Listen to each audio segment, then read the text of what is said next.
once again, the Trump effect on America is that we are losing standing in the world.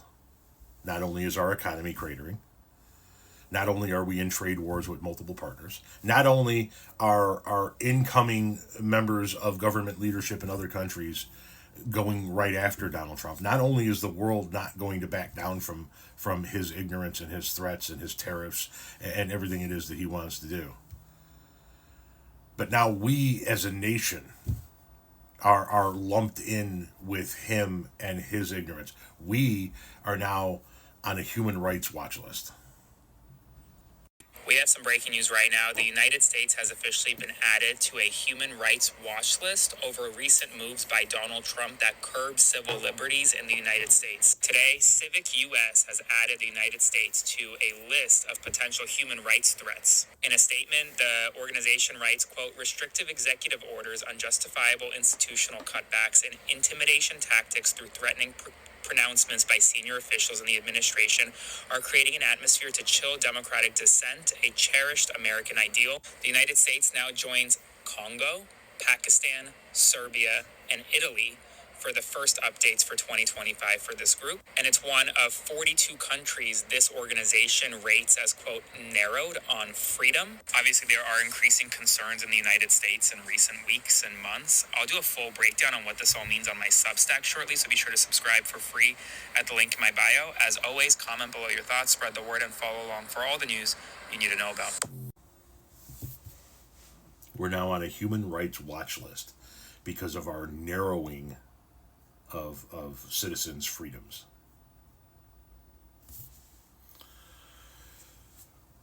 We've been talking about this for days and weeks now.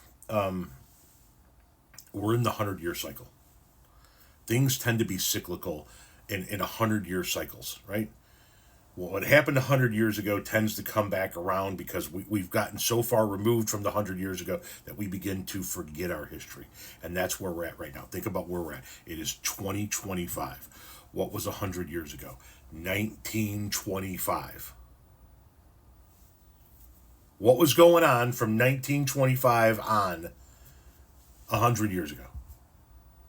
We saw the rise of fascism, especially in Europe. Now we're seeing it here in the United States of America. Economic downturns. As we headed into the 20s, we were seeing massive disparity between the upper earners and the lower earners.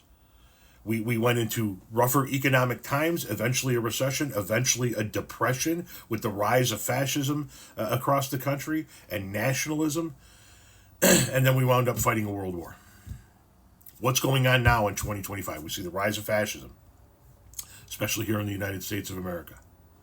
We're seeing an economic downturn.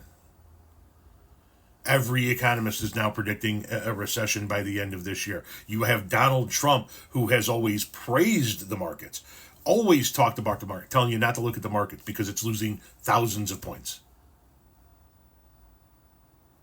And with the rise of fascism in the United States of America, we have the United States of America, one of the global leaders militarily, pulling back from our allies in Europe and allowing another dictator strongman to just attack countries in Europe. We are in the 100-year cycle.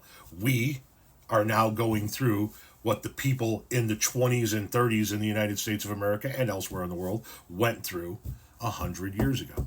We are in the 100-year cycle, which tells me we have a shit ton of really bad times ahead of us before we turn it around and get better. Now, we can turn around and get better because after the rise of fascism in the 20s and 30s and the economic downturn and the Great Depression and all of that went with it and the World War, after all of that, we turned it around.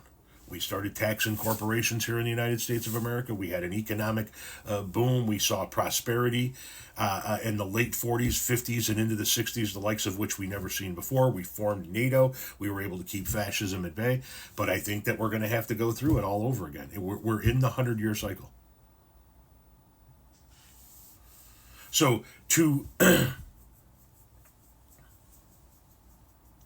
people that are in junior high and high school, my son's generation, You guys are the ones that are going to have to fight these battles coming up soon.